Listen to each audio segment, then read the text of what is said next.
యెషయా గ్రంథం 51వ అధ్యాయము 16వ వాక్యం నేను చదువుతున్నాను.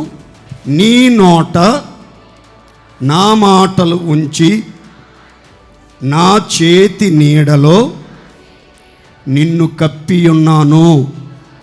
ఈ వాగ్దానం మనందరి జీవితాల్లో సర్వశక్తిమంతుడైన దేవుడు నిశ్చయముగా నెరవేర్చునుగాక. 1వ తేదీ రాత్రి నీ నోట నా మాటలు ఉంచెదను అనే అమూల్యమైన సందేశం అందించాను. అది హోసన్నా మినిస్ట్రీస్ భీమవరం యూట్యూబ్ ఛానల్లో అప్లోడ్ చేశారు. అందరూ 1-2 సార్లైనా ఆ వర్తమానాన్ని చూడండి, శ్రద్ధగా వినండి, ప్రార్థన చేసుకోండి. దేవుడు నిశ్చయంగా గొప్ప కార్యాలు జరిగించునుగాక. అందరం చెప్తాం గట్టిగా ఆమేన్. ఈ పూట మరొక సందేశం ఈ వాగ్దానంలో నుంచి మీకు అందిస్తాను. అందించే ముందు ఒక చిన్న వివరణ. పరిశుద్ధ గ్రంథంలో యెషయా గ్రంథం చాలా పెద్ద పుస్తకం. కీర్తనలలో పెద్ద పుస్తకం ఉంది, కానీ ఈ యెషయా గ్రంథం 66 అధ్యాయాలు కలిగినటువంటి ప్రవచన గ్రంథం. బైబిల్ అంతా కూడా కలిపి 66 పుస్తకాలు. యెషయా గ్రంథంలో కూడా 66 అధ్యాయాలు ఉంటాయి. ఈ యెషయా గ్రంథాన్ని పెద్ద ప్రవక్తల గ్రంథంగా పిలుస్తారు. ఈ గ్రంథంలో ప్రతి ప్రవచనం చాలా ఆశ్చర్యాన్ని, ఆనందాన్ని కలిగిస్తుంది, విశ్వాసాన్ని వృద్ధిపరుస్తుంది. ఆ వాగ్దానం మన జీవితంలో నెరవేర్చబడుచున్నట్లుగా మనలను ఆకర్షించి ఆశీర్వాదకరమైన బాటలో నడిపిస్తున్నట్లుగా మనకి కనిపిస్తూ ఉంటాయి.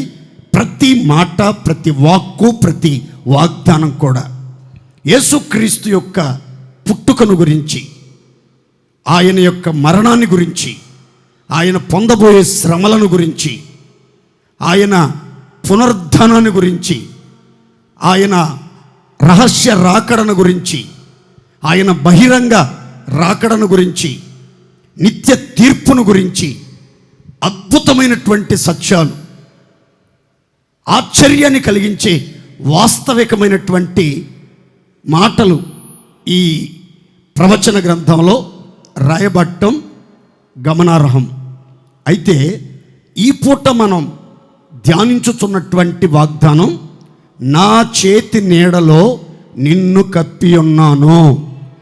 అందరు గట్టిగా చెప్పుకోండి ఆమేన్. సర్వశక్తిమంతుడైన దేవుడు తన పరిశుద్ధమైన చేతి నీడలో, మహిమగల చేతి నీడలో, కరుణగల చేతి నీడలో, శ్రేష్టమైన చేతి నీడలో మనలందరినీ కప్పి కనుపాపవలే కాపాడునుగాక. ఆమేన్. సర్వశక్తిమంతుడైన దేవుడు ఈ మే నెలలో నా చేతి నీడలో నిన్ను కప్పి ఉన్నాను అని అభయమిచ్చాడు. దేవుని చేతి నీడలో కప్పబడిన భక్తుల జీవితాలలో కలిగే ఆశీర్వాదాలు ఏ రీతిగా ఉంటాయి? దేవుడు ఎవరి నోట ఆయన అమూల్యమైన మాటలు, జీవపు మాటలు, పరిశుద్ధమైన మాటలు ఉంచుతాడు. ఆ మాటలు ఉంచబడిన వ్యక్తుల జీవితాలలో ఆయన చెయ్యి చాచి ఆయన చేతి నీడలో కప్పినప్పుడు కలిగే ప్రత్యేకమైన దీవెనలు ఎలా ఉంటాయి అనే సంగతులు ఒక్క 4-5 విషయాలు ఈ పూట మీకు వివరంగా చెప్తాను. ప్రతి మాట జాగ్రత్తగా వినండి, హృదయంలో భద్రపరుచుకోండి, పదే జ్ఞాపకం చేసుకోండి, పదే ధ్యానించండి. వాటిని పొందుకోవటానికి విశ్వాసముతో ప్రార్థనాపూర్వకంగా ప్రయత్నించండి. ప్రతి మాట వాగ్దానమై మీ జీవితాలలో కార్యసిద్ధిని కలుగజేయునుగాక. గట్టిగా చెప్దాం హల్లెలూయా. యెషయా గ్రంథం 49వ అధ్యాయం 2వ వాక్యం. నా నోరు వాడిగల ఖడ్గముగా ఆయన చేసి ఉన్నాడు, తన చేతి నీడలో నన్ను దాచి ఉన్నాడు, నన్ను మెరుగుపెట్టిన అంబుగా చేసి తన అంబుల పొదిలో మూసిపెట్టి ఉన్నాడు. తలల పైకి చూడండి.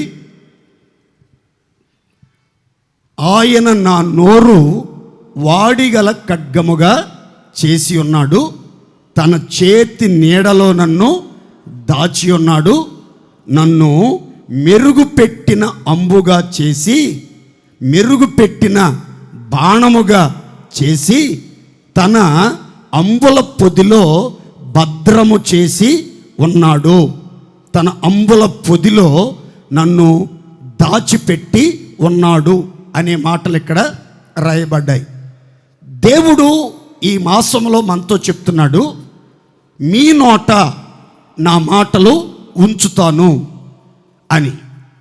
ఆయన తన మాటలు మన నోట ఉంచి తన చేతి నీడలో మనల్ని దాచినప్పుడు, తన చేతి నీడలో కప్పి కనుపాపవలే కాపాడినప్పుడు మన నోరు ఎలా మార్చబడుతుంది, మన జీవితం ఎంత ప్రభావితం చేయబడుతుంది అనే వివరాలు ఇక్కడ మనం చూస్తాం. ఈ భక్తుడు చెప్తున్నాడు, ఆయన నా నోరు వాడిగల ఖడ్గముగా చేసి ఉన్నాడు. దేవుని మాటలు మన నోట పెట్టబడినప్పుడండి, మనలో ఒక్కొక్కరి నోరు ఎలా మారిపోద్దంటే వాడిగల ఖడ్గంగా మారిపోద్ది. దేవుని స్తోత్ర. ఎందుకు అనంటే యేసయ్య నోరు గురించి ఒక చక్కని మాట యోహాను భక్తుడు ప్రకటన గ్రంథంలో రాసి పెట్టాడు. ఏమని? ఆయన నోట రెండంచులు కలిగిన వాడిగల ఖడ్గము బయలువెడలుచుండెను. యేసుక్రీస్తు మహిమా స్వరూపుడై యోహానుకు ప్రత్యక్షమైనప్పుడు, యోహాను మహిమ కలిగిన మహారాజుని చూస్తున్నప్పుడు, మహా తేజస్సుతో ప్రకాశిస్తున్న అద్వితీయ సత్యదేవుణ్ణి చూస్తున్నప్పుడు, ఆయన నోట నుండి రెండంచులు కలిగిన వాడిగల ఖడ్గం బయలుదేరుతున్నట్లుగా అతను దివ్య నేత్రాలతో, వెలిగించబడిన మనోనేత్రాలతో చూశాడు యోహాను. యేసయ్య నోట రెండంచులు గల వాడిగల ఖడ్గం ఉన్నది. ఆ ఖడ్గం ఆ నోట నుంచి బయలుదేరుచు ఉన్నట్లుగా. అయితే యేసయ్య మాట రెండంచులు గల వాడిగల ఖడ్గంగా బయలుదేరుతున్నట్లుగా చూశాడు కదా యోహాను. ఈ నెలలో దేవుడు మనతో చెప్తున్నాడు, నీ నోట నా మాటలు ఉంచుతున్నాను. యేసయ్య మాటలు ఎలాంటివి అని అంటే రెండంచులు గల వాడిగల ఖడ్గము వంటివి. దేవునికి స్తోత్ర. ఖడ్గము వంటివి అని రాయబడలేదు, కానీ వాడిగల ఖడ్గము, పొదునైన ఖడ్గముగా నా నోరు, నా నోటి మాటలు ఆయన మలచి ఉన్నాడు అని భక్తుడు సెలవిస్తున్నాడు. దీని అర్థం ఏంటంటే, ఇంతవరకు మీ జీవితంలో మీరు ఎన్నో మాటలు మాట్లాడి ఉంటారు. ఉదయం లేచిన దగ్గర నుంచి రాత్రి విశ్రమించేంత వరకు వేల కొలది మాటలు ప్రతి వారి నోట బయలుదేరుతూనే ఉంటాయండి. అయితే ఆ మాటలకి విలువ ఉందా లేదా, ఆ మాటల్లో జీవం ఉందా లేదా, ఆ మాటల వలన అనేకులకు మేలు, క్షేమము, ప్రయోజనము కలిగిందా లేదా అనేది మీరు ఆలోచించాలి. ఇక మీదట మాత్రం మీ నోటి మాటలను దేవుడు వాడిగల ఖడ్గముగా, అంటే షార్పుగా, పదునుగా, శక్తివంతంగా, ప్రయోజనకరంగా, కార్యసిద్ధిని కలుగజేయు రీతిగా మీ నోటి మాటలను దేవుడు మార్చి మహిమగల కార్యములు జరిగించునుగాక. కత్తికి పదును లేదనుకోండి, కత్తి మొద్దుబారిపోయిందనుకోండి, ఒక చెట్టు దగ్గర కూర్చుని ఉదయం నుంచి సాయంత్రం దాకా నరుకుతున్నా సరే ఆ చెట్టుని మనం పూర్తి స్థాయిలో నరకలేము, కట్ చేయలేము.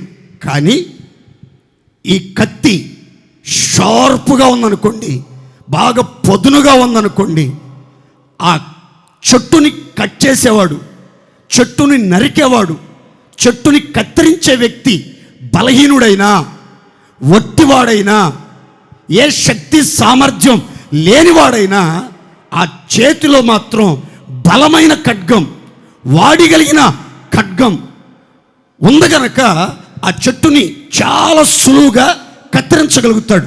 అలాగే ఇప్పటి వరకు మీరు మాట్లాడిన మాటలకి విలువ లేదు సమాజంలో. ఆ మాటల వల్ల ఏ ఘనకార్యాలు జరగలేదు, నీకు మేలు జరగలేదు, నీ కుటుంబానికి మేలు జరగలేదు, నీ మాటలు వింటున్న ఏ ఒక్కరి జీవితంలో ఆ మాటలు కార్యసిద్ధి కలుగ చేయలేదు. కానీ ఈ మాసంలో నా దేవుడు చెప్తున్నాడు, నా మాటలు నీ నోట ఉంచుతున్నాను, అవి మామూలు మాటలు కాదు, వాడిగల ఖడ్గము వంటి మాటలు నీ నోట నేను పెట్టుచున్నాను గనక ఆ మాటల ద్వారా అనేకులకు మేలు కలుగునుగాక. గట్టిగా చెప్పండి హల్లెలూయా. సామెతల గ్రంథంలో సొలొమోను ఇంకొక కత్తిని గురించి మాట్లాడతాడు. ఏమని? కత్తిపోటు లాంటి మాటలు పలుకువారు కలరు అని. ఈ కత్తి ఎలాంటిది అని అంటే అనేకుల్ని గాయపరిచే కత్తి, అనేకుల మీద దాడి చేసే కత్తి, అనేకులను నొప్పించే కత్తి, అనేకుల గుండెలను పిండి చేసే కత్తి, అనేకులకు నెమ్మది లేకుండా నిద్ర పట్టకుండా చేసే కత్తి లాంటి మాటలు చాలామంది భక్తిహీనులు మాట్లాడుతూ ఉంటారు.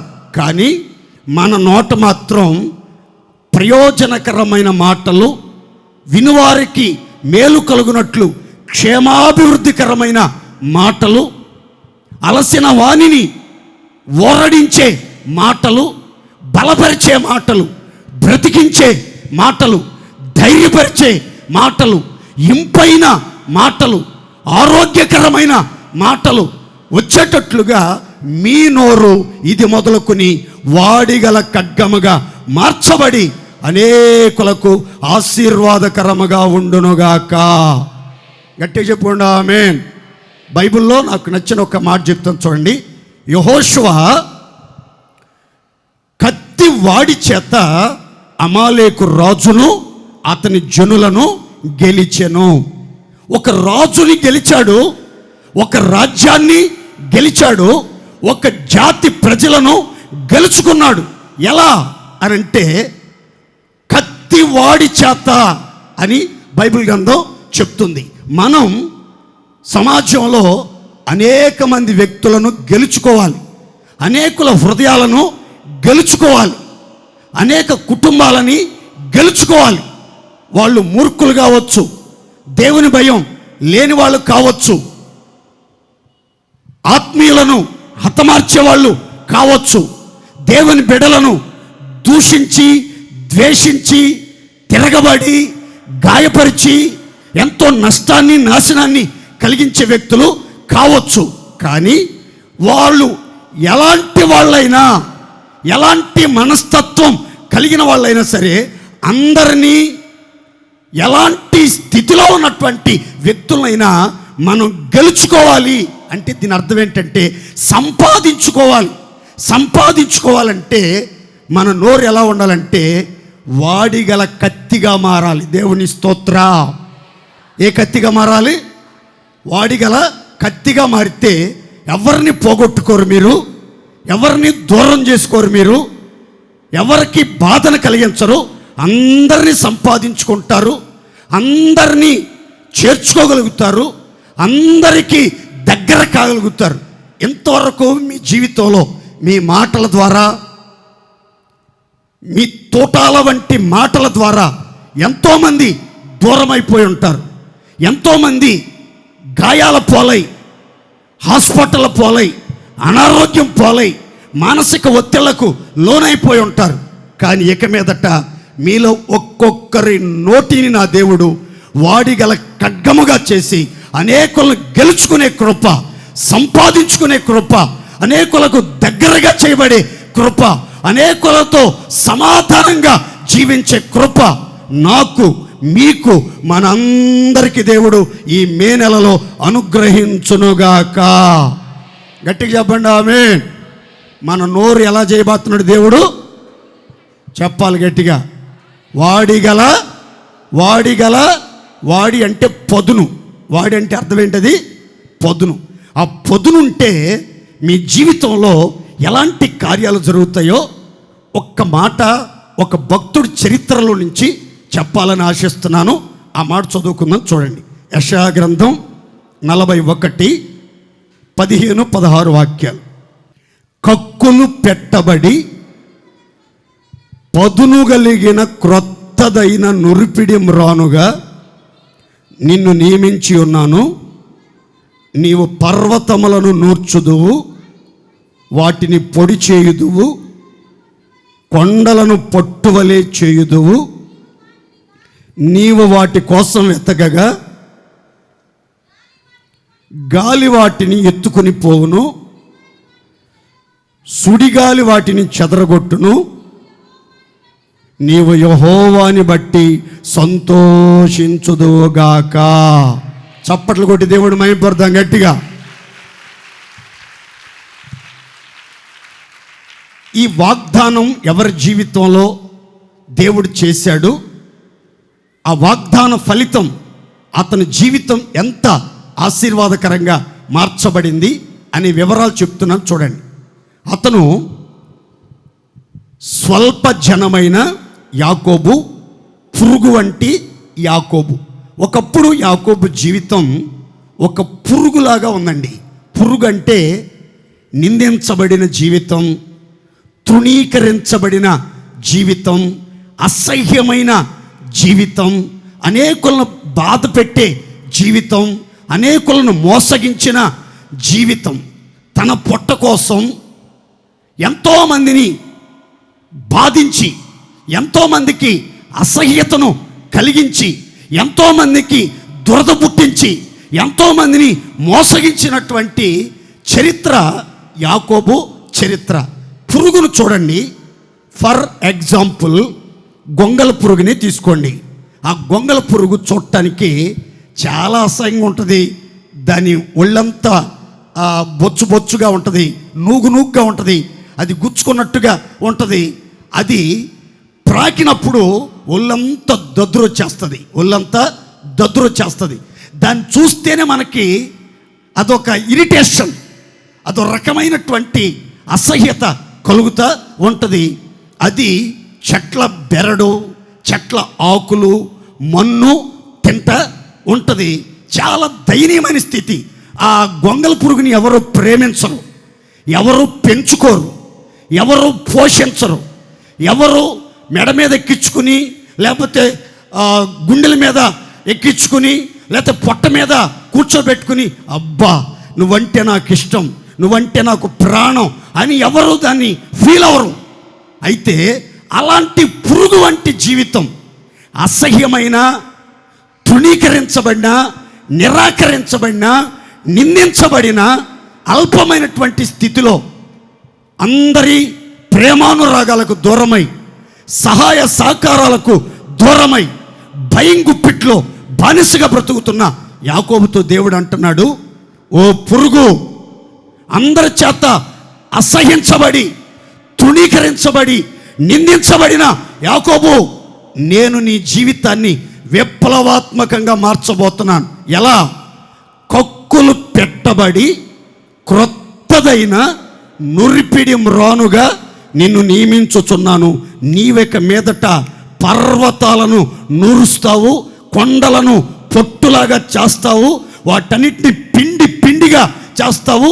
ఆ పర్వతాలు, ఆ కొండలు, ఆ పిండి నువ్వు ఎంత గాలిచ్చినా, ఎక్కడ వెతికినా సరే అది కనబడకుండా గాలి ఎత్తుకుపోద్ది, సుడిగాలి తీసుకుని పోద్ది. ఆ పరిస్థితులన్నీ నువ్వు చూసినప్పుడు నీ ఎదుట కొండ కనబడతలేదు, పర్వతాలు కనబడతలేదు, రాళ్ళు రప్పలు కనబడతలేదు, గుట్టలు కనబడతలేదు, ఏ ఆటంకాలు అవరోధాలు కనబడట్లేదు. కాబట్టి నీవు యెహోవాని బట్టి సంతోషించుదువుగాక. సంతోషం చెప్పండి గట్టిగా హల్లెలూయా. ప్రియులారా, విచిత్రమైన మాట చూడండి. పురుగు లాంటి మన జీవితాలనట ఈ మాసంలో దేవుడు ఎలా మార్చబోతున్నాడంటే, కక్కులు పెట్టబడి క్రొత్తదైన నుర్రిపిడి మ్రానులుగా ఒక్కొక్కరిని దేవుడు మార్చివేయునుగాక. ఇది అసాధ్యం, ఇది అసంభవం అని అనిపించవచ్చు. కానీ మీరు విశ్వసించి ప్రయత్నించి ప్రయాసపడి దాన్ని పొందుకోవడానికి ముందుకి సాగినట్లయితే అసాధ్యాలు సాధ్యం చేయగలిగిన సర్వశక్తిగల దేవుడు పురుగులాంటి బ్రతుకులను క్రొత్తదైన నుర్రిపిడి మ్రానులుగా మార్చివేయునుగాక. మీ జీవితంలో ఎంతవరకు ఏ కొండలను బట్టి, ఏ పర్వత శిఖరాలను బట్టి మీరు కృంగిపోయారో, అధైర్యపడ్డారో, ఆవేదన చెందారో, అవస్థలు అనుభవించారో నాకు తెలియదు. కానీ మిమ్మలను నిలువరించి, మిమ్మలను కృంగజేసి, మిమ్మలను భయపెట్టి, మీ మార్గాలకు అడ్డముగా ఉండి మిమ్మలను ముందుకు సాగనీయకుండా మీ ఎదుట నిలబడి మిమ్మలను భయపెట్టిన పర్వతాల్లాంటి సమస్య ఏదైనా, కొండలాంటి సమస్య ఏదైనా, గుట్టలాంటి సమస్య ఏదైనా, ఎవరైనా ఎంతటి వారైనా సరే వాళ్ళందరినీ నీ అంతట నీవే నూర్చివేసేటట్లుగా, పొడి చేసేటట్లుగా దేవుడు కార్యాలు చేయబోతున్నాడు. అంతటి బలమైన కార్యం నీ జీవితంలో మొదలు పెట్టబోతున్నారు. ఇప్పటి వరకు మీరు బలహీనులే, ఇప్పటి వరకు మీరు చేతగాని వాళ్ళే, ఇప్పటి వరకు మీ ద్వారా ఏ చేయాలో మీరు సాధించలేకపోయారు. ఇక మీదట బలహీనులైన మిమ్మలను బలపరిచి ఘనమైన కార్యాలు చేసే శక్తివంతమైన సాధనాలుగా ఒక్కొక్కరిని దేవుడు తీర్చిదిద్దునుగాక. గట్టిగా చెప్పుకోండి ఆమేన్. గాలి, సుడిగాలి మీ ఎదుట ఉన్న పర్వతాలను, మీరు నూర్చినటువంటి ఆ పర్వతాలని ఎత్తుకెళ్ళిపోద్దట. మార్గాలన్నీ సరళమైపోతాయి, పరిస్థితులన్నీ అనుకూలమైపోతాయి.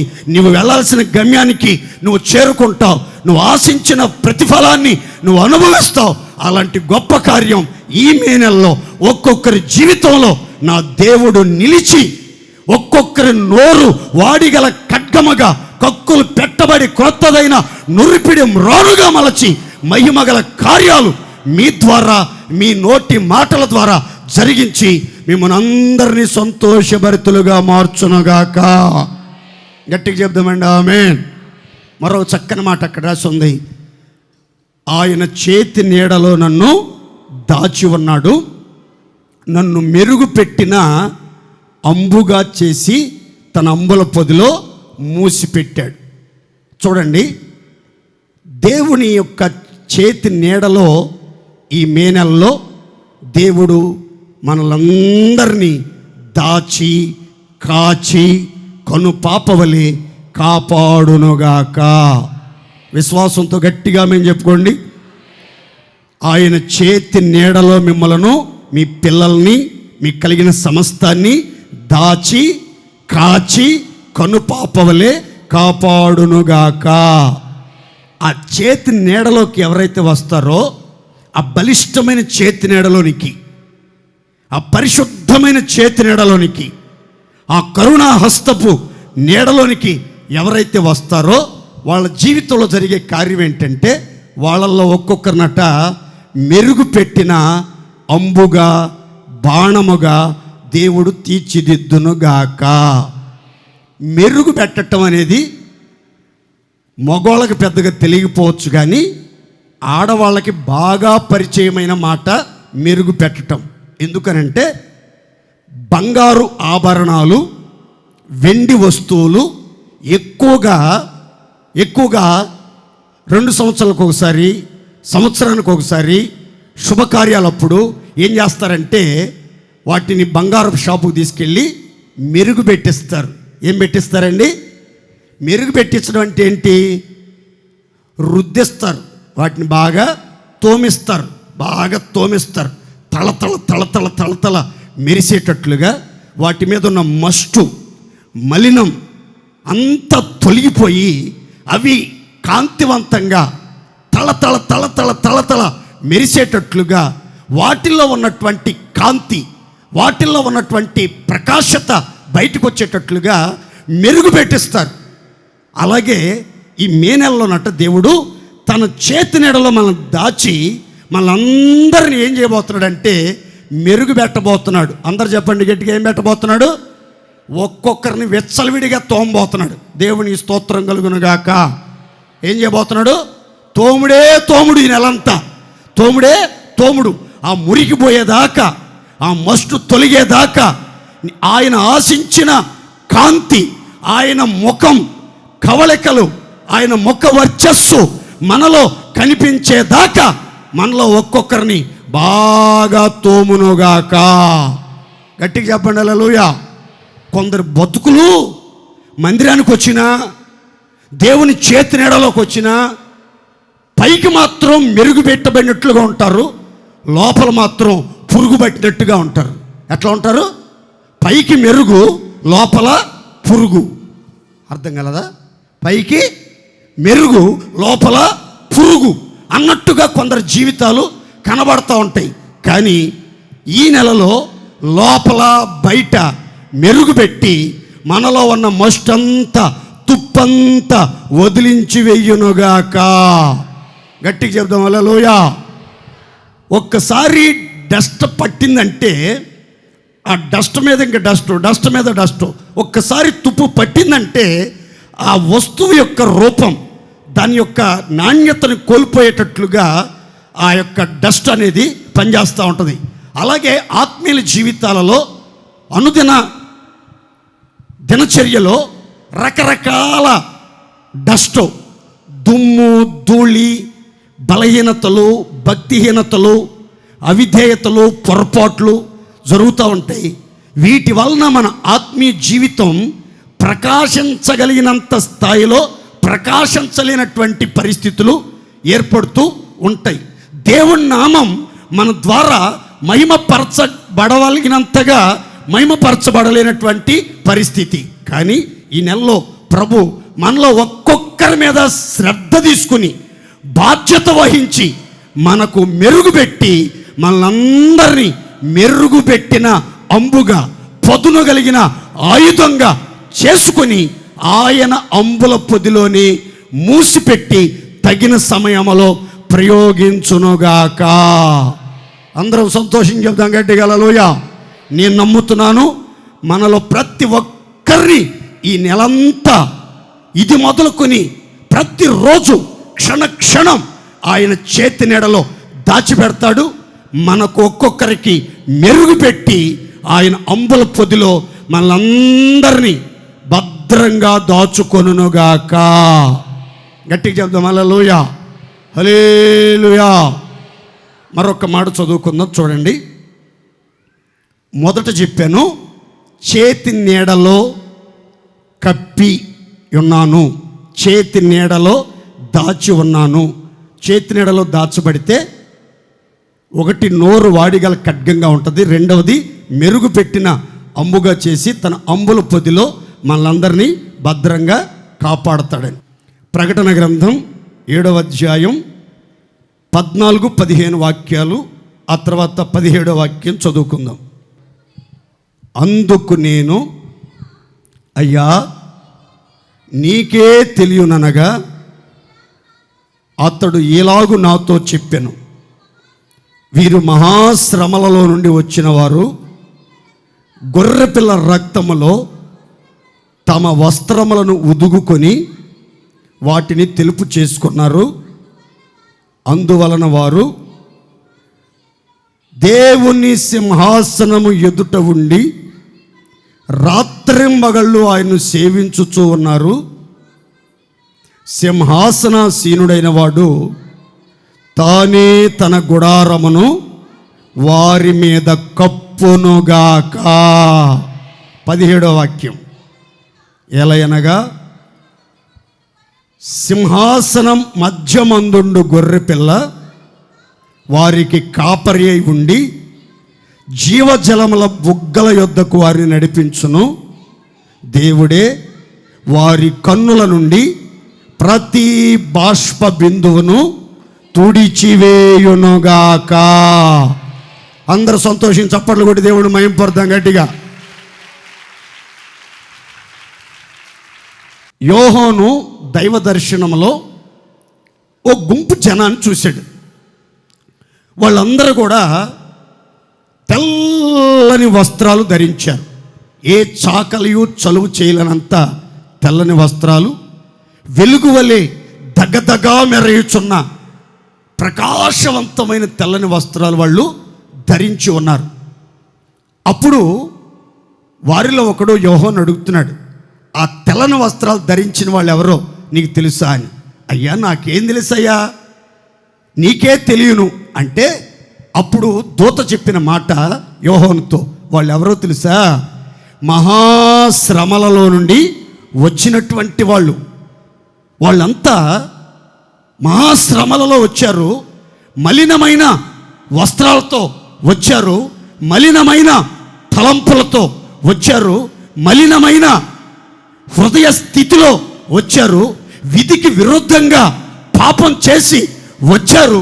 కానీ వచ్చిన వాళ్ళు అదే స్థితిలో ఉండకుండా గొర్రెపిల్ల రక్తములో, గొర్రెపిల్లకు సాదృశ్యమైన యేసు క్రీస్తు యొక్క పవిత్రమైన రక్తములో, నిర్దోషమును నిష్కలంకమునైన క్రీస్తు వంటి గొర్రెపిల్ల రక్తములో తమ వస్త్రములను ఉదుగుకొని, తమ హృదయాలను తెలుపు చేసుకుని, తమ మనసులో ఉన్న మలినం కడిగి వేసుకుని, మనసు తెల్లగా, మాట తెల్లగా, హృదయం తెల్లగా, వస్త్రాలు తెల్లగా, దేహం తెల్లగా, అరికాలు మొదలు నడినెత్తి వరకు అణువణువులు పరమాణువులు తెల్లగా ప్రకాశవంతంగా మారిపోయేటట్లుగా గొర్రెపిల్ల రక్తములో తమ వస్త్రాలని ఉదుక్కొని తెల్లగా చేసుకున్నారు వాళ్ళు అని చెప్తే, ఆ తర్వాత మహాశ్రమలోంచి వచ్చారు, గొర్రెపిల్ల రక్తములో వస్త్రాలు ఉదుక్కుని తెల్లగా చేసుకున్నారా. ఈ తెల్లని వస్త్రాలు ధరించిన వాళ్ళంతా ఏం చేస్తున్నారంటే సింహాసనం ఎదుట రాత్రింబగళ్ళు ఉండి సింహాసనాసీనుడైన దేవాది దేవుణ్ణి నిరంతరం సేవిస్తున్నారు. దేవుని స్తోత్ర. నిత్యము ఆరాధనకు యోగ్యుడవు నీవే, నా స్తుతికి పాత్రుడవు నీవే, నిత్యము నిన్ను సేవిస్తాను, ప్రాణమున్నంత వరకు నిన్ను ఆరాధన చేస్తాను, నా జీవిత కాలమంతా, మా జీవిత కాలమంతా ఎల్లప్పుడూ యెహోవాని కీర్తించదము, మా నోట మెండుగా ఆయనకు కృతజ్ఞతాస్తుతులు చెల్లించదము అన్నట్లుగా మనస్ఫూర్తిగా నిర్మలమైన హృదయముతో, పూర్ణ శక్తితో, పూర్ణ బలముతో, ఆత్మతో, మనసుతో ఆయన సేవిస్తా ఉన్నారట.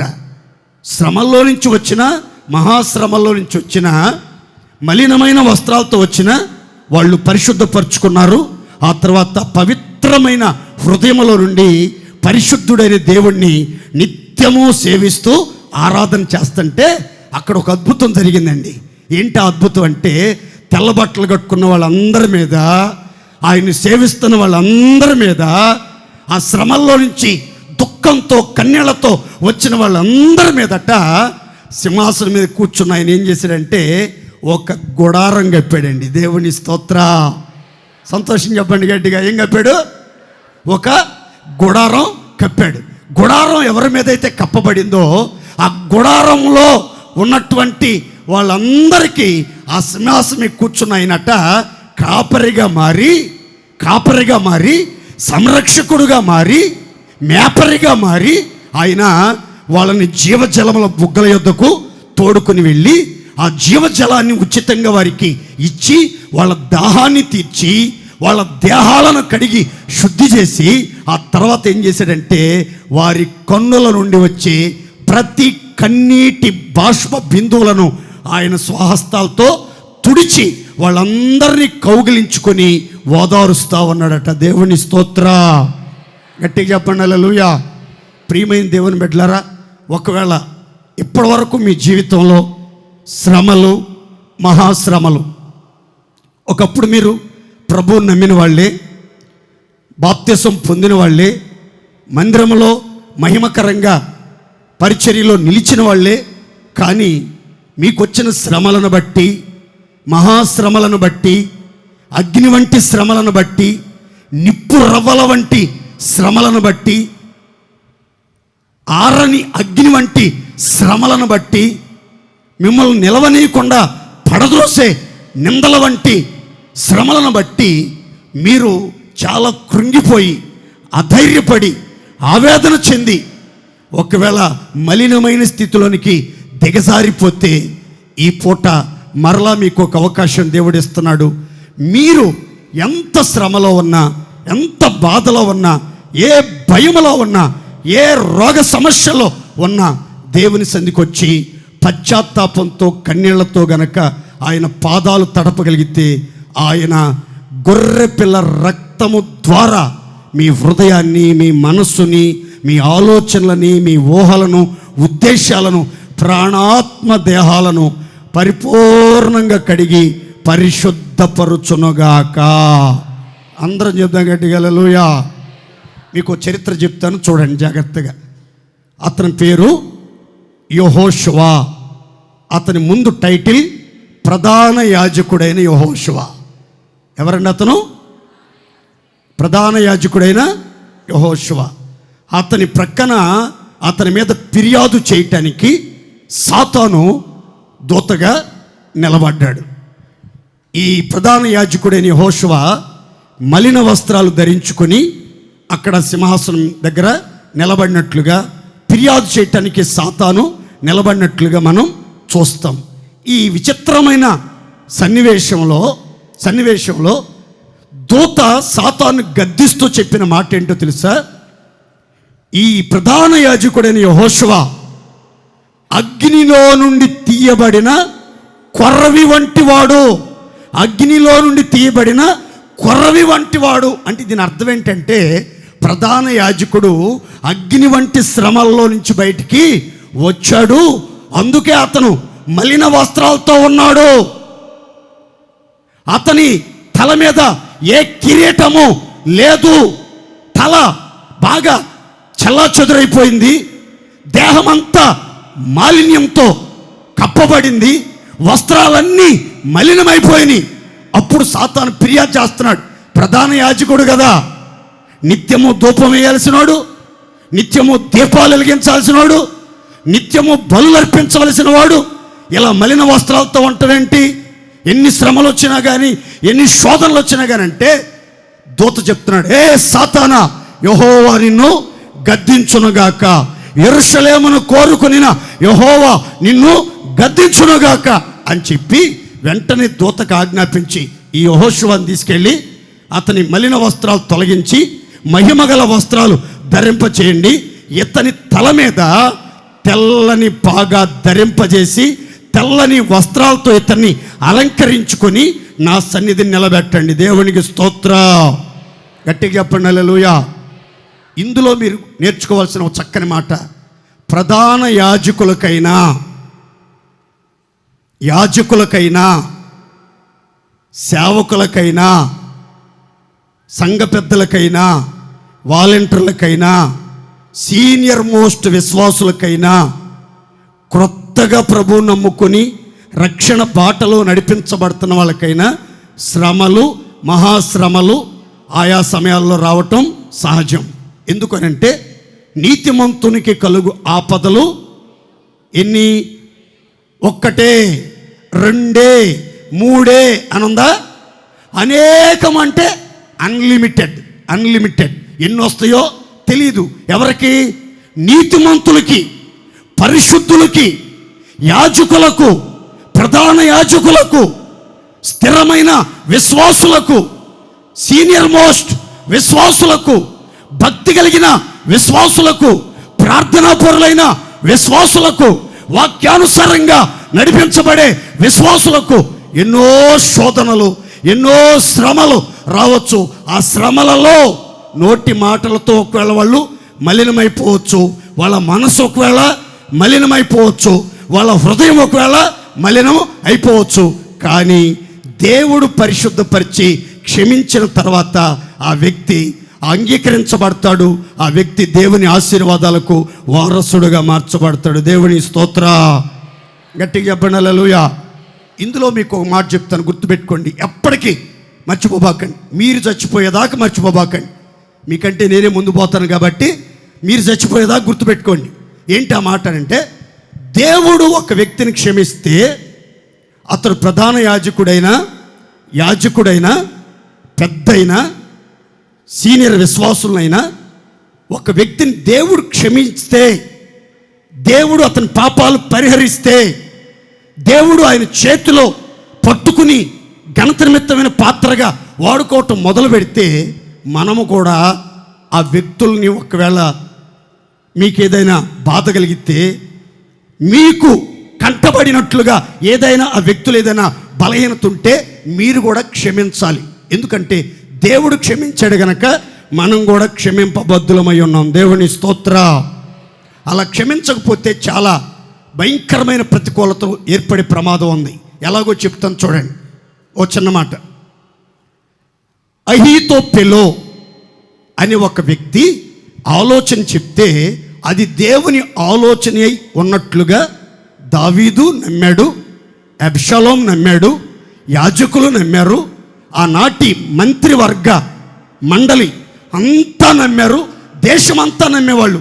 అహీతోపెలు ఆలోచన, సలహా దేవుని ఆలోచనే, 100% నెరవేర్చబడుతుంది అని.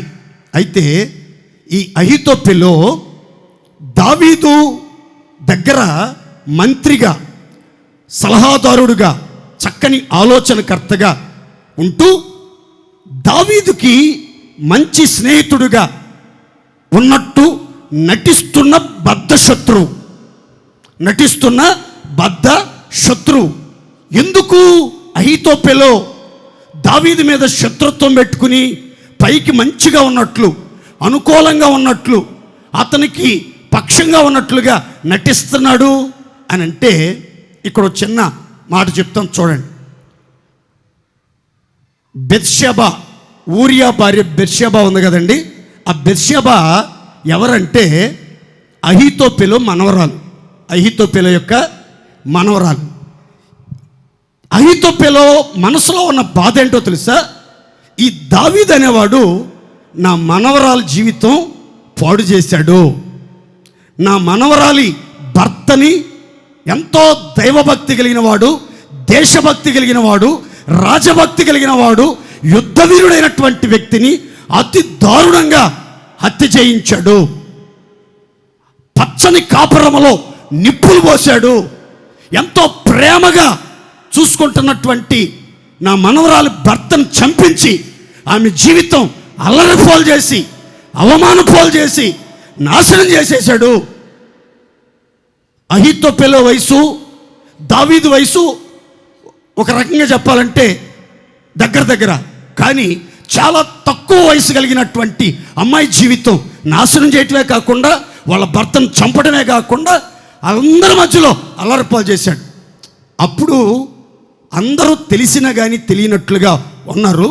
ఈ అహీతోపెలు కూడా మనసులో పెట్టుకున్నాడు ఆ పగ, ఆ ద్వేషం.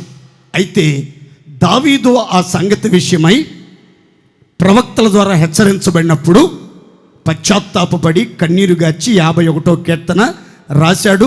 దేవుడు కూడా అతని పాపాలన్నీ పరిహరించి దోషమంతా కడిగేశాడు. కానీ ఈ అహీతోపెలు మాత్రం క్షమించలేకపోయాడు. ఆ పాపాన్ని అట్లాగే పెట్టుకుని, ఆ శత్రుత్వాన్ని అలాగే పెట్టుకుని అతన్ని చంపడానికి ప్లాన్ చేశాడు. 12,000 మంది సైన్యంతో దావీదుని హతమారుస్తానని అబ్షాలోంకి మాటిచ్చాడు.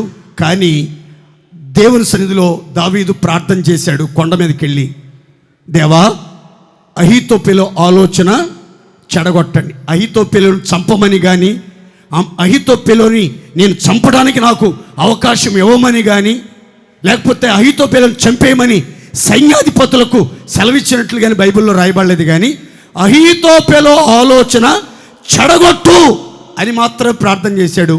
కానీ దేవుడు పరిస్థితులన్నీ దావీదు పక్షంగా మార్చాడు. ఆ తర్వాత అహీతోపెలు తన ఆలోచన నెరవేర్చబడలేదని ఇంటికి పోయి ఇల్లు చక్కబెట్టుకుని ఉరిపోసుకుని చచ్చిపోయాడు. దీని అర్థం ఏంటి అని అంటే, దేవుడు ఒక వ్యక్తిని ప్రధాన యాజకుడినైనా పెద్దలనైనా గనులనైనా సామాన్యమైన భక్తులనైనా క్షమిస్తే మనం కూడా క్షమించాలి. క్షమించకుండా మనం ప్రతీకారంతో కక్షతో అవకాశం కోసం ఎదురుచూచి అంతం చెయ్యాలని ఆలోచనతో వెళ్తే పరిస్థితులు ప్రతిఘటించి చాలా నాశనాన్ని మనకు తెచ్చే ప్రమాదం ఉంది. కనుక ప్రియమైనటువంటి దేవుని బిడ్డలారా, ఎట్టి పరిస్థితుల్లో దేవుడు క్షమించినటువంటి వ్యక్తుల్ని మనం కూడా క్షమించుదముగాక. శ్రమలు అనేవి అందరికీ వస్తాయి. ఎంత చెట్టుకి అంత గాలి. అబ్రహాం పాస్టర్ గారికి వచ్చే శ్రమలు శోధనలు అబ్రహాం పాస్టర్ గారికి వస్తూ ఉంటాయి.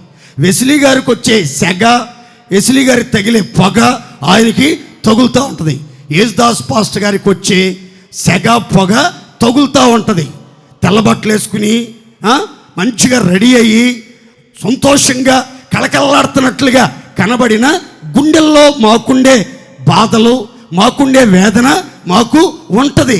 కాబట్టి అందరికీ వేదనలు శ్రమలు వస్తాయి. ఆ శ్రమలలో కొన్నిసార్లు మనసు మలినం అవ్వచ్చు, హృదయం మలినం అవ్వచ్చు, మాటలు కూడా కలుషితం కావచ్చు. కానీ మనం ఆ కలుషితంలో నిలిచిపోకూడదు. ఆ కలుషితాన్ని ఏం చేయాలంటే గొర్రె పిల్ల రక్తములో కడుగుకొని ఉదుగుకొని వాటిని తెల్లగా చేసుకుని మనం దేవుడిని ఆరాధించడం మొదలు పెడితే ఆయన మన మీద గుడారం గప్పి మన కన్నుల్లో నుంచి ప్రతి కన్నీటి చుక్కలు తుడిచేస్తాడు. దేవునికి స్తోత్ర. ఎంతకాలం ఈ కన్నీళ్ళు, ఎంతకాలం ఈ శ్రమలు, ఎంతకాలం ఈ దుఃఖం, ఎంతకాలం ఈ దాడులు, ఎంతకాలం ఈ ప్రతికూల పరిస్థితులని కృంగిపోతూ అధైర్యపడుతున్నారా? అన్నిటికీ ముగింపు ఉంది, అన్నిటికీ కుదురుబాటు కాలం ఉంది, అన్నీ చక్కబరిచే రోజు ఒకటి మీకోసం కాచుకొని ఉంది.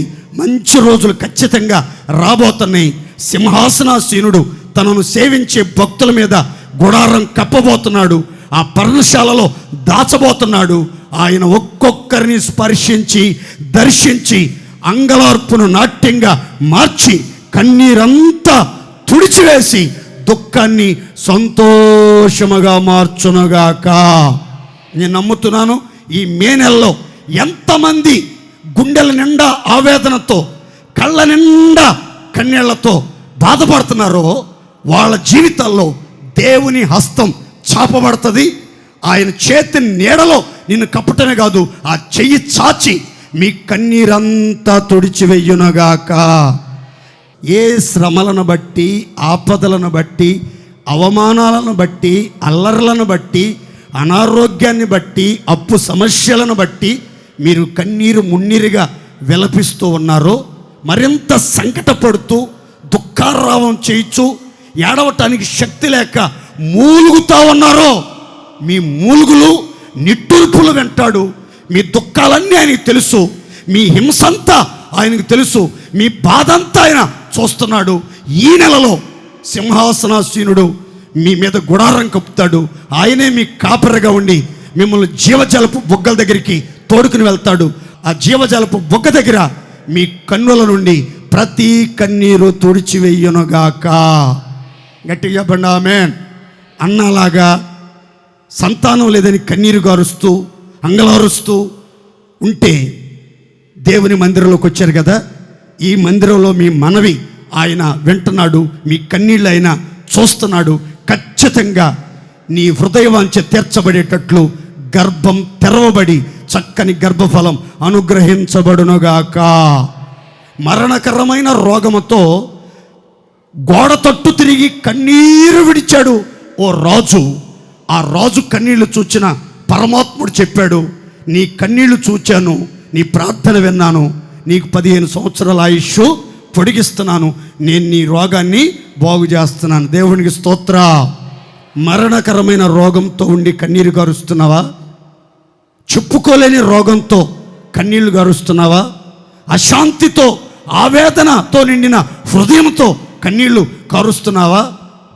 సంతోషం కలిగినట్టే కలిగి ఆ సంతోషం సమస్యగా మారిపోతుంది, ఎందుకని నాకే ఇలాంటి పరిస్థితులు ఎదురవుతున్నాయని కన్నీళ్ళు పెడుతున్నావా?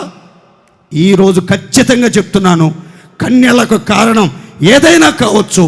ఎవరి కన్నుల నుండి ఎలాంటి కన్నీళ్లు కార్చుతున్నా ఆ కరుణగల హస్తం నీ వైపే చాపబడుతుంది. ఆయన దివ్య దృష్టి నీ మీదకే మళ్లించబడింది. ఈ నెలలో ఇప్పుడే ఒక్కొక్కరి కన్నుల నుండి ప్రతి బాష్ప బిందువు నా దేవుడే స్వయంగా తుడుచునుగాక. పక్కన చేరి పక్కింటోళ్ళు ఊరుకో ఊరుకో, కష్టాలు మనుషులు రాక మానులకు వస్తాయా, ఊరుకో ఊరుకో, ఏడబాక్ అంటూ ఉంటారు. వాళ్ళు అనేక మందిని మనకి ఇంకా ఏడుపు పొర్లుకుని వస్తూ ఉంటుంది. కానీ మన దేవుడు గనక వచ్చాడంటే, అమ్మా ఏడవక ఊరకుండుము, కన్నీళ్ళు విడుచుట మానుకో, నీ క్రియ సఫలమవుతుంది అని చెప్పాడంటే ఒక్కసారి ఒలుగుచున్న కన్నీళ్ళు అట్లా నిలిచిపోతాయి. దేవునికి స్తోత్ర, గట్టిగా చెప్పండి హల్లెలూయా. అలాంటి అద్భుతం ఈ మే నెలలో ఒక్కొక్కళ్ళు చూచేటట్లుగా దేవుడు కార్యాలు నూతనపరచునుగాక. ఆయన మీ మీద గుడారం కప్పాలన్నా, ఆయన మీకు కాపరిగా ఉండాలన్నా, మీ కన్నుల నుండి బాష్ప బిందువు తుడవాలన్నా మీరేం చేయాలో తెలుసండి? మీ వస్త్రాలను గొర్రెపిల్ల రక్తంలో ఉదుక్కొని తెలుపు చేసుకోవాలి.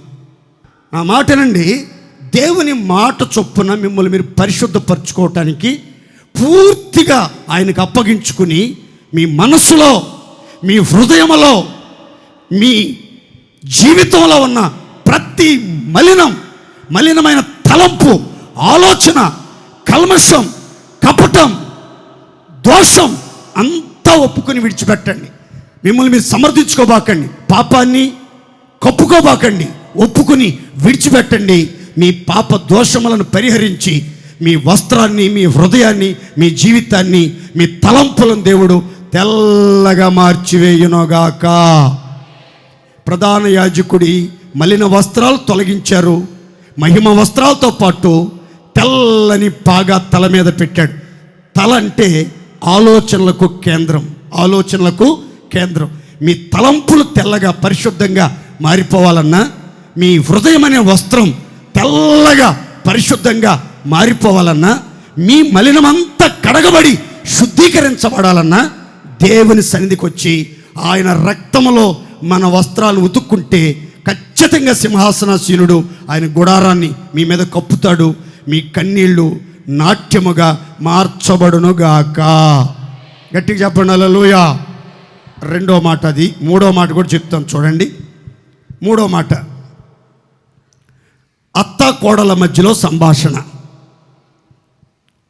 అత్తగారు కోడలను చూసి చెప్తుంది, అమ్మాయి నువ్వు స్నానం చేసి ప్రశస్తమైన వస్త్రాలు ధరించుకొని కొంచెం పర్ఫ్యూమ్ సెంట్ కొట్టుకుని ఈరోజు సాయంకాలం కళ్ళంలోకి వెళ్ళాలి. బోయేజు ధాన్యం తూర్పారబట్టడానికి వస్తున్నాడు. ఆ ధాన్యపు రాశి దగ్గర అన్నపానాలు పుచ్చుకొని ఆయన పండుకుంటాడు. ఆయన పండుకున్న దాకా నువ్వేం చేస్తావంటే నువ్వు మరుగ్గా ఉండాలి. ఆ తర్వాత ఆయన పండుకున్న సమయంలో, మధ్యరాత్రి సమయంలో వెళ్ళి ఆయన కాళ్ళ మీద ఉన్నటువంటి వస్త్రాన్ని, ఆ దుప్పటిని కొంచెం అలా తొలగించి ఆ కాళ్ళు అలా టచ్ చేయి అని అత్తగారు ఒక సలహా చెప్పింది. చెప్తే ఈ అమ్మాయి చక్కగా స్నానం చేసింది. కడగబడిన శరీరముతో, బాప్తిస్మం పొందిన శరీరముతో, ప్రశస్తమైన పవిత్రమైన వస్త్రాలతో, నీతి వస్త్రాలతో, ఉల్లాస వస్త్రాలతో నింపబడింది.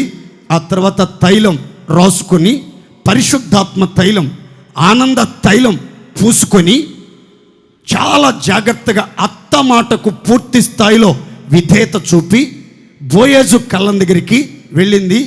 ధాన్యం తూర్పారబట్టారు. ఆ ధాన్యపు రాశి అక్కడ ఉంది. ఆయన అన్నపానాలు పుచ్చుకొని పండుకున్నాడు. ఆ మధ్యరాత్రి వెళ్ళి అత్త చెప్పినట్లుగా ఆయన పాదాలలా టచ్ చేసింది. ఆయన ఉలిక్కిపడ్డాడు. ఉలిక్కిపడి లేచాడు. అప్పుడు ఆ అమ్మాయి చెప్పి, ఎవరు నువ్వు అన్నాడు. అంటే, అయ్యా నేను నీ దాసురాలనైన రూతుని, నీ కొంగు నా మీద కప్పండి నీ కొంగు నా మీద కప్పండి అని. వెంటనే ఆయన లేచి అన్న మాట ఏంటో తెలుసా?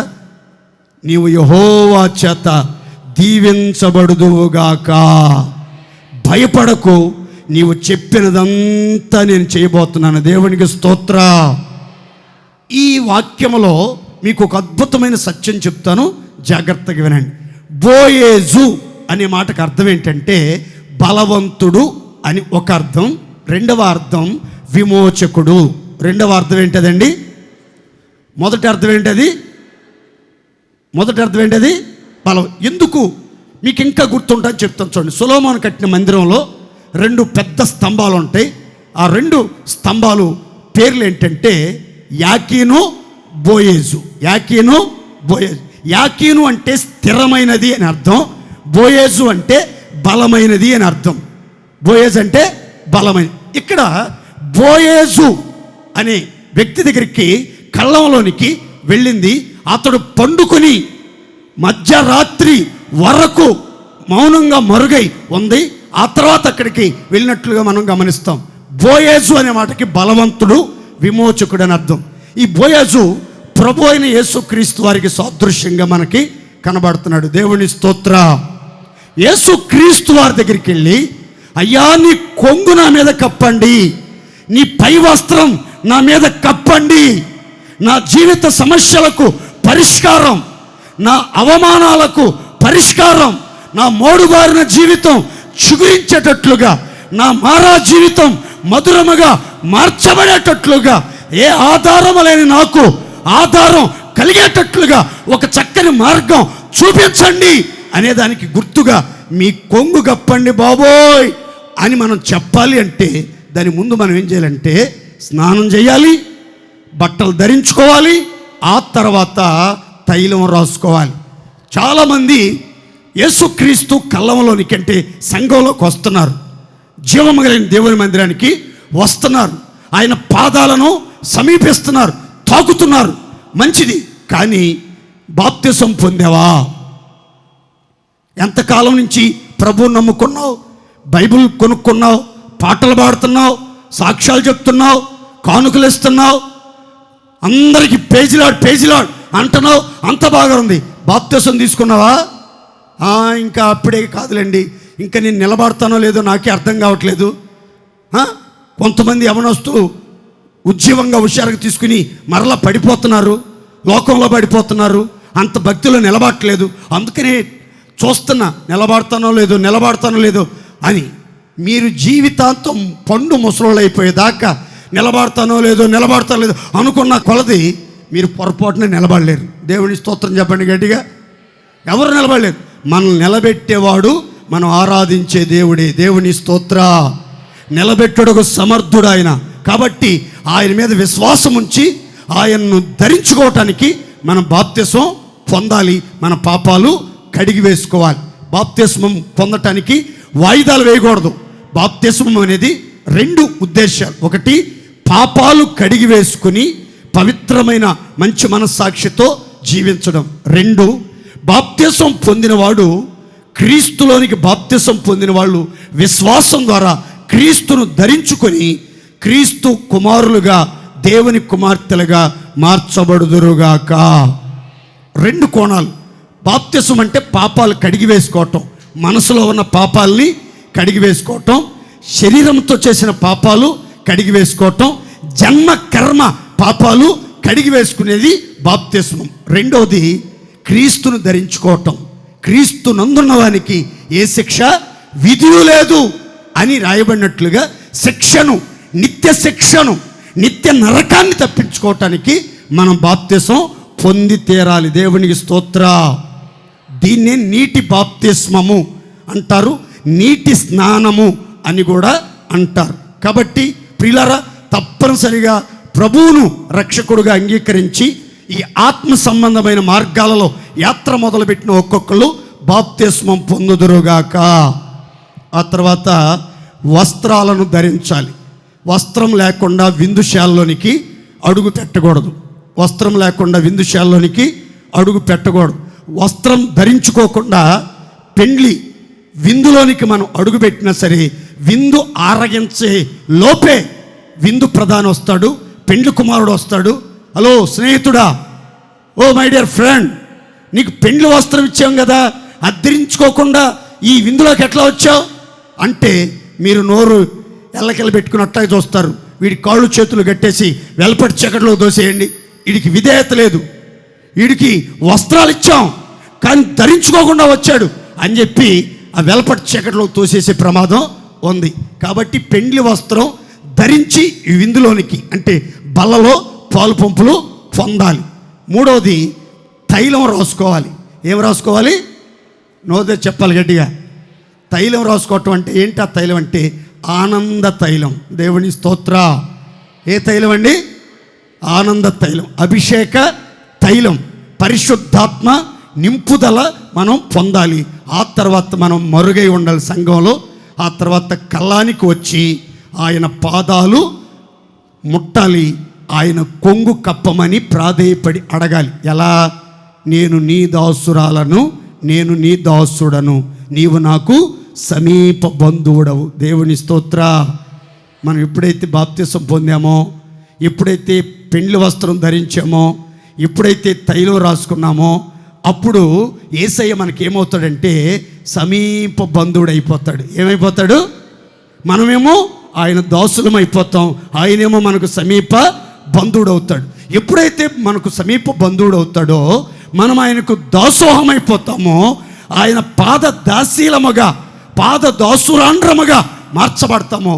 ఆయన అంటాడు, మీరు యెహోవా చేత దీవించబడుదురుగాక, ధైర్యం తెచ్చుకోండి, మీరు చెప్పిన ప్రతి కార్యం సఫలమగునుగాక. ఈ మే నెలలో ఒక్కొక్కరి మీద నా దేవుడు ఆయన కొంగు గప్పబోతున్నాడు. బంధువుగా మారి బాధలన్నీ తొలగించి మహిమగల కార్యాలు అందరి జీవితాల్లో జరిగించునుగాక. విశ్వాసంతో చెప్పుకోండి గట్టిగా ఆమేన్. కీర్తనలు 91:4-6 వాక్యాలు. ఆయన తన రెక్కలతో నిన్ను కప్పును, ఆయన రెక్కల క్రింద నీకు ఆశ్రయము కలుగును, ఆయన సత్యము కేడము డాలునై ఉన్నది. రాత్రి వేళ కలుగు భయమునకైనను, పగటి వేళ ఎగురు బాణమునకైనను, చీకటిలో సంచరించు తెగులుకైనను, మధ్యాహ్నమందు పాడు చేయు రోగమునకైనను నీవు భయపడకుందువుగాక. మొదట చెప్పాను చేతి నీడలో కప్పుతాడు అని. రెండో చెప్పాను సింహాసనాసీనుడు గుడారం కప్పుతాడు అని. మూడవ చెప్పాను సమీప బంధువు కొంగు కప్పుతాడు అని. నాలుగో చెప్తున్నాను, గుర్తుపెట్టుకోండి. ఆయన ఈ మే మాసంలో ఆయన సన్నిధికి వచ్చిన ఒక్కొక్కరి మీద ఆయన రెక్కలతో కప్పి ఆయన రెక్కల క్రింద ఆశ్రయము కల్పించునుగాక. అందరు చెప్పాలి గట్టిగా హల్లెలూయా. కోడి తన రెక్కల క్రింద తన పిల్లలకి ఆశ్రయం కల్పించినట్లుగా ఈ నెలలో సర్వశక్తిమంతుడైన దేవుడు మన ఒక్కొక్కరినైనా బలిష్టమైన రెక్కలతో కప్పి ఆయన రెక్కల క్రింద మనందరికీ ఆశ్రయం కల్పించి భద్రముగా కాచుకొనుగాక. ఆయన రెక్కలతో ఎవరైతే కప్పబడతారో, ఆయన రెక్కల కింద ఎవరైతే ఆశ్రయం కలిగి ఉంటారో వాళ్ళ జీవితాల్లో జరిగే 2 ప్రయోజనాలు చెప్తాను చూడండి. చీకటిలో సంచరించే తెగులు, రాత్రి వేళ కలుగు భయము. రాత్రి చీకటి, రాత్రి పడితేనే చీకటి వచ్చింది. ఈ రాత్రులలో, ఈ చీకటి గడియలలో ఒక 2 ఎలాంటి వ్యక్తికైనా సరే తారసపడతా ఉంటాయట. ఏంటి ఆ 2 అంటే? ఒకటి భయము, రెండోది తెగులు. సంచారం చేస్తూ ఉంటుందట, తిరుగుతూ ఉంటుందట. ఓ గస్తీ తిరిగినట్లుగా తిరుగుతూ ఉంటుంది. రోడ్ల మీద పిచ్చి కుక్కలు, వీధి కుక్కలు తిరుగుతున్నట్టుగా తిరుగుతూ ఉంటుందంట తెగులు. రాత్రులంతా తిరుగుతూ ఉంటుంది చీకట్లో. ఆ తర్వాత భయం అనేది తిరుగుతూ ఉంటుంది. ఈ రాత్రి పూట వచ్చే భయాలు కానీ, చీకటిలో సంచరించే తెగుళ్ళకు కానీ మీరు భయపడకుండా ఆయన రెక్కలతో మిమ్మల్ని కప్పి ఆయన రెక్కల కింద మీకు ఆశ్రయం ఇచ్చి మిమ్మల్ని అందరినీ ధైర్యపరిచి ఏ తెగులు మీ గుడారం సమీపించకుండా, ఏ అపాయము మీ యొద్దకు రాకుండా నా దేవుడు ఒక్కొక్కరిని భద్రముగా కాపాడునుగాక.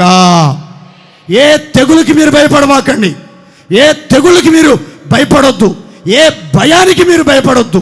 మరలా చెప్తున్నాను, భయానికే మీరు భయం పుట్టించాలి, భయానికే మీరు భయం పుట్టించాలి, కానీ ఏ భయానికి మీరు పొరపాటున భయపడకూడదు.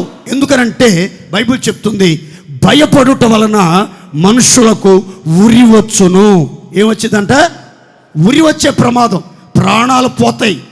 ఆ మధ్య కరోనా వచ్చింది కదా, కరోనా వచ్చినప్పుడు కరోనా సోకి 100 మంది చచ్చిపోతే భయం సోకి 1000 మంది చచ్చిపోయారు. అర్థమైన వాళ్ళందరూ స్తోత్రం చెప్పండి గట్టిగా. కరోనా వచ్చి 100 మంది చచ్చిపోతే ఒక ఊరిలో కరోనా వస్తుందేమో అని భయపడి 1000 మంది చచ్చారు, 1000 మంది చచ్చారు. కాబట్టి భయానికి అంత శక్తి ఉంది, భయానికి అంత పొదునుంది, భయానికి అంత సత్తా ఉంది. కాబట్టి మీరు దేనికి భయపడకుండా ఉండాలి అని అంటే మిమ్మల్ని దేవుడు రెక్కలతో కప్పాలి, ఆ రెక్కల కింద దాక్కోవాలి మీరంతా. దేవుని స్తోత్ర. ఎక్కడ దాక్కోవాలి మీరంతా? రెక్కల కింద దాక్కున్నారనుకో అసలు ఏం భయం కనబడదు, మీకు ఏ భయము కనబడదు, ఏ తెగులు మీ దగ్గరికి రాదు. దేవుని స్తోత్ర. గట్టిగా చెప్పాలి హల్లెలూయా. ఏ తెగులు రాకూడదు, ఏ భయం మీ దరి చేరకూడదు, పొరపాటున ఒళ్ళు కూడా అట్లా జలదరచకూడదు. ఏదో నీడ కనబడినట్టుంది, ఎవరో నన్ను ఫాలో అవుతున్నారు, ఎవరో నన్ను వెంబడిస్తున్నారు, ఏదో నన్ను వెంబడిస్తున్నట్టు అనిపిస్తుంది, ఏదో జరగబోతుంది. అదిగో పాపిష్టి కాలు వచ్చింది, అప్పుడే దీపం ఆరిపోయింది, లైట్ పటామని పగిలిపోయింది, ఫ్యాన్ ఊడి కింద పడింది, అది మీద పడాల్సింది ఎట్టగో పక్కకి వెళ్ళింది, ఏదో ఏం భయపడబాకండి. ఎలాంటివి జరిగినా ఆకాశం పెళ్ళున విరిగి నీ నెత్తి మీద పడబోతున్నా సరే, నీ దగ్గర దాకా వచ్చేదాకా కూడా నువ్వు భయపడబాకు. నీ దగ్గరికి వచ్చినాక ఆకాశం ఇత్తలాగా అయిపోద్ది అంతే. దేవుని స్తోత్రం చెప్పండి గట్టిగా. మనము దేనికి భయపడకూడదు, దేనికి భయము చెందకు భక్తుడా, ఈ మాయాలోకం మహిమాలు చూచినప్పుడు. భయము చెందకు నీవు, దిగులు చెందకు నీవు, ప్రాణమిచ్చిన యేసయ్యున్నాడు ఓ భక్తుడా. అంతే, ఇంకా స్తోత్రం. హల్లెలూయా హల్లెలూయా. కదలకుందును సియోను కొండవోలి, బెదరకుందును బలమైన సింహమోలి. దేవుని స్తోత్ర. సియోను కొండ కదలదు, బలమైన సింహం బెదరదు. కనుక మీరు నీతిమంతులు, రక్తంతో కడగబడిన వాళ్ళు కనుక మీరు కదలకూడదు, బెదరకూడదు. ఏ తెగుళ్ళు వచ్చినా, ఎలాంటి ప్రతికూలతలు వచ్చినా మీరు స్థిరంగా, బలముగా, ధైర్యంగా ఉండాలంటే ఆయన రెక్కలతో కప్పుతున్నాడు. ఆయన రెక్కల కింద మనందరికీ ఆశ్రయము కలుగునుగాక. గట్టిగా చెప్పండి హల్లెలూయా. మరో చక్కని మాట ఏంటంటే, పగలట బాణాలు ఎగురుతున్నాయట. ఏమి ఎగురుతున్నాయి చెప్పాలి గట్టిగా. ఏ బాణం? దుష్టుడి యొక్క అగ్ని బాణాలు ఎగురుతూ ఉంటాయట. దుష్టుడు ఒక్కొక్కరి మీద అగ్ని బాణాలు సంధిస్తున్నాడట, ఎక్కుపెట్టి సంధిస్తున్నాడట. ఆ బాణాలు ఎగురుతూ వస్తున్నాయి. ఎవరిని గుచ్చుకుంటాయో, ఎవరి గుండెలను చీలుస్తాయో, ఎవరిని గాయపరుస్తాయో తెలీదు. కానీ పగటి వేళ ఎగిరే ఈ బాణమైన మధ్యాహ్నమందు పాడు చేసే రోగాలు వస్తున్నాయట. ఏ రోగాలండి? ఇప్పుడు చూడండి, పగలు మధ్యాహ్నం ఈ రెండు కూడా ఒకటే. పగటి సమయాల్లో, మధ్యాహ్న సమయాల్లో ఏమొస్తున్నాయంటే రెండు, ఎగిరే బాణం వస్తుంది, రెండోది పాడు చేసే రోగాలు. ఈ భయంకరమైన ఎండకి ఎందుకు వెళ్ళొద్దు అన్నాను మీకు అని అంటే, పాడు చేసే రోగాలు వస్తున్నాయి. ఏ రోగాలు? పాడు చేసే రోగాలు. అలసిపోతున్నారు, సొమ్మసిల్లిపోతున్నారు, ప్రాణాలు పోతున్నాయి, భయంకరమైనటువంటి పరిస్థితులు ఎదురవుతున్నాయి. ఎలాంటి పాడు చేసే రోగాలకు మీరు భయపడకుండా, ఎగిరి గుండెలను చీల్చే అగ్ని బాణాలకు మీరు భయపడకుండా ఉండాలంటే దేవుని వాక్యం అంటుంది, ఆయన తన రెక్కలతో మిమ్మల్ని కప్పుతాడు. ఆయన రెక్కల కింద మీకు ఆశ్రయం ఇస్తాడు. ఏ బాణమో నీ యొద్దకు రాలేదు, ఏ రోగమో నీ దరి చేరలేదు. రోగాల పర్వం యేసు నామములో ముగించబడునుగాక. అందరు చెప్పండి గట్టిగా హల్లెలూయా. పాడు చేసే రోగాలన్నీ పతనమైపోవునుగాక. పాడు చేసే రోగాలన్నీ పటాపంచమైపోవునుగాక. పాడు చేసే రోగాలన్నీ పతనమైపోవునుగాక. ఎగిరే బాణాలన్నీ విరిగిపోతాయి, విచ్ఛిన్నమైపోతాయి. ఆ అగ్ని బాణాలను ఆర్పడానికి ఒక మహిమ గల డాలు మీకు ఎదురుగా నిలుచునుగాక. గట్టిగా చెప్పండి హల్లెలూయా. ఈ నెలలో మీరు గుర్తుపెట్టుకోవాలి, ఆయన రెక్కలతో ఒక్కొక్కరిని కప్పుతున్నాడు. ఏ బాణం గుచ్చుకోదు. అబ్బబ్బా గుచ్చుకోకూడదు, చోట గుచ్చుకుంది. అబ్బాబ్బా లాగుతుంటే చీల్చుకుంటూ వచ్చేస్తుంది అని భయపడ. అసలు గుచ్చుకునేదాకా ఛాన్స్ లేదు. ఎందుకంటే నువ్వు ఎక్కడున్నావంటే దేవుని చేతి నీడలో ఉన్నావు. ఆయన రెక్కల కింద నీకు ఆశ్రయం ఏర్పడింది కనుక ఆయన రెక్కల కింద ఉన్నవాళ్ళు దుష్టుడికి కనబడలేరు. దుష్టుడు వాళ్ళకి ఏ హాని, కీడు, పాడు కలగజేయకుండా దేవుని పిల్లలంతా రెక్కల నీడలో హర్షధ్వనులతో ఆనందించుదురుగాక. గట్టిగా చెప్పండి హల్లెలూయా, హల్లెలూయా. చివరిగా ఒక మాట చెప్పి నేను ముగిస్తాను. కీర్తనల గ్రంథం 5:12. యెహోవా నీతిమంతులను ఆశీర్వదించువాడవు నీవే, కేడమతో కప్పినట్లు నీవు వారిని దయతో కప్పెదవు. కావున నీ నామమును ప్రేమించు వారందరూ నిన్ను గూర్చి ఉత్సహించుదురుగాక. ఉత్సాహంగా చప్పట్లు కొట్టి దేవుని మహిమపరచండి. ఉత్సాహంగా. ఈ మే నెలలో ఎంతోమంది నీతిమంతులు పుట్టారు. 21వ తేదీ యేసుదాస్ పాస్టర్ నేను పుట్టినరోజు.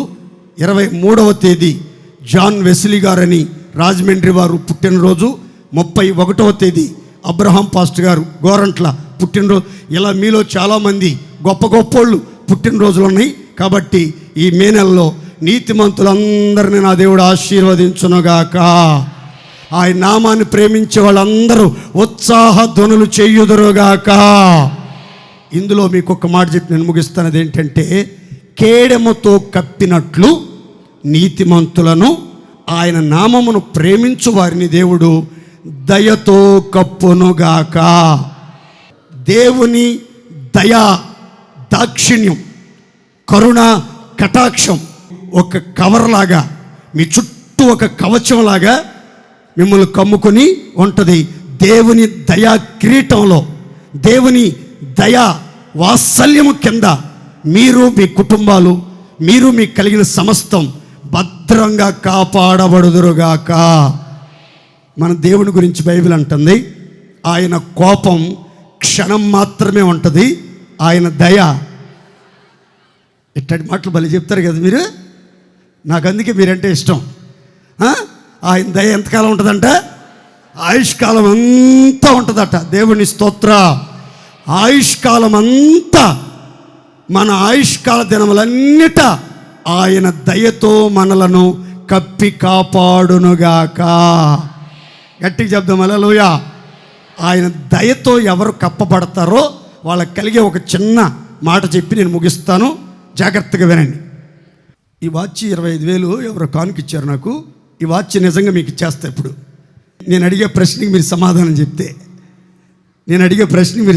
చెప్తే ఈ వాచ్ మీకు ఇచ్చేస్తాను.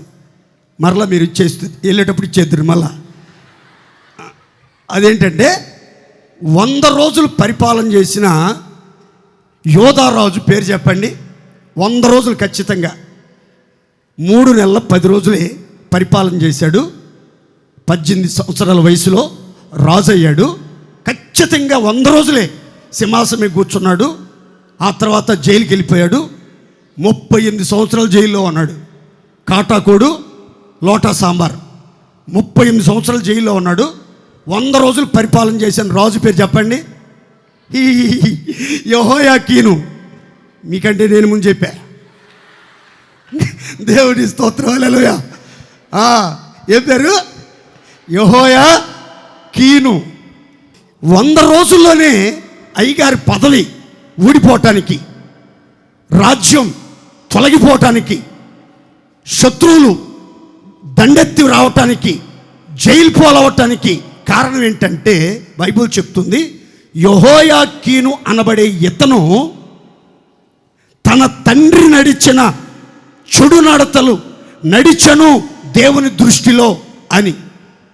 దేవుడు అతను ప్రేమించాడు, మంచి వంశంలో పుట్టాడు, మంచి గోత్రంలో పుట్టాడు, మంచిగా రాజు అయ్యాడు, మంచిగా పెళ్లి చేసుకున్నాడు, బహుమంది భార్యలు, విస్తారమైన సొత్తులు, సైన్యం, మంచి రాజ్యం, మంచి పేరు ప్రఖ్యాతులు అన్నీ ఉన్నాయి. కానీ దేవుని దృష్టి చెడు నడతలు నడిచిన కారణాన్ని బట్టి బబులోను రాజు ఆ రాజ్యం మీదకి దండెత్తి రావటం, ఇతన్ని బంధించి బబులోను చెరకి తీసుకెళ్ళిపోయాడు. ఇతని తల్లిని, ఇతని భార్యలను, ఇతని సొత్తులను, ఇతనిలో ఉన్న యవనస్తులందరినీ తీసుకుని వెళ్ళిపోయాడు. 37వ సంవత్సరం 12వ నెల 25వ తేదీ, అంటే 38 సంవత్సరాల దగ్గరగా చెరలోనికి వెళ్ళిన తర్వాత ఒక 5 రోజులు అటో ఇటో 38 సంవత్సరాలప్పుడు ఆ బబులోను సామ్రాజ్యానికి కొత్త రాజు వచ్చాడు. అతని పేరు ఎవిల్ మెరోదక్. ఏం పేరండి? నోరు చెప్పాలి గట్టిగా. ఏం పేరు? ఎవిల్ మెరోదక్. అతను రాజ్యంలోనికి వచ్చి రావటంతోనే బబులోను చెరలో ఉన్న రాజుల వివరాలన్నీ తెలుసుకుని వాళ్ళందరి యొక్క వివరాలు తీసుకొచ్చాడు. వాళ్ళల్లో ఒక అతని పేరు యెహోయాకీను.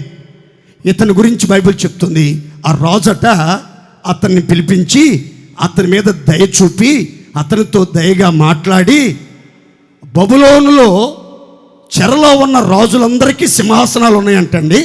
అయితే వాళ్ళందరి సింహాసనాల కంటే యెహోయాకీను యొక్క సింహాసనాన్ని ఎత్తుగా హెచ్చించాడట. ఆ యొక్క ఖైదీ వస్త్రాలు, చెర వస్త్రాలు తీయించి రాజవస్త్రాలు, ప్రశస్తమైన వస్త్రాలు ఇతనికి ఇచ్చాడట. ఇతను బ్రతికిన కాలం అంతా రాజభోజనం తినేటట్లుగా మార్గాలు సరళపరిచాడట. ప్రభు త్వరగా రాబోతున్నాడు. ఒకవేళ దేవుని అనుమతితో మనకు ఒకవేళ శ్రమలు వచ్చినాయా, ఆ శ్రమలు ఎక్కువ కాలం ఉంటున్నాయా, కంగారు పడబాకండి. శ్రమల్లో, దేవుడు అనుమతించిన శ్రమల్లో మనం పరిశుద్ధపరచుకుందాం. అందుకే బైబిల్ అంటుంది, తన పరిశుద్ధతలో మనం పాలు పంపులు పొందవాలని దేవుడు మన మేలు కొరకే మనలను శిక్షించుచున్నాడు. దేవుడు వేసే శిక్షను ఎవరూ తిరస్కరించొద్దు, ఎవరూ తిరుగుబాటు చేయొద్దు, ఎవరూ అసహించుకోవద్దు. ఆ యొక్క చెరని మంచి మనసుతో స్వీకరించండి. శ్రమలలో మిమ్మల్ని మీరు పరిశుద్ధపరచుకోండి, మీ లోపాలన్నీ దిద్దుకోండి. మన ఎదుట ప్రత్యక్షం కాబోయే మహిమ ఎదుట ఇప్పటి కాలపు శ్రమలు ఎన్నదగినవి కావు. మనకు ఒక మహిమగల సింహాసనం, నీతి కిరీటం, విందు భోజనం యేసుతో కూడా కలిసి మనం భుజిస్తాం. ప్రశస్తమైన వస్త్రాలు అక్కడ ధరిస్తాం. అట్టి ఆధిక్యతలు మనకు అనుగ్రహించబడేటట్లు మనందరినీ ఈ మే నెలలో కేడెమతో కప్పినట్లు దయతో కప్పి ఆ నిత్య సింహాసనానికి, పరిశుద్ధ సింహాసనానికి మనలందరినీ సిద్ధపరచునుగాక. ఆమేన్.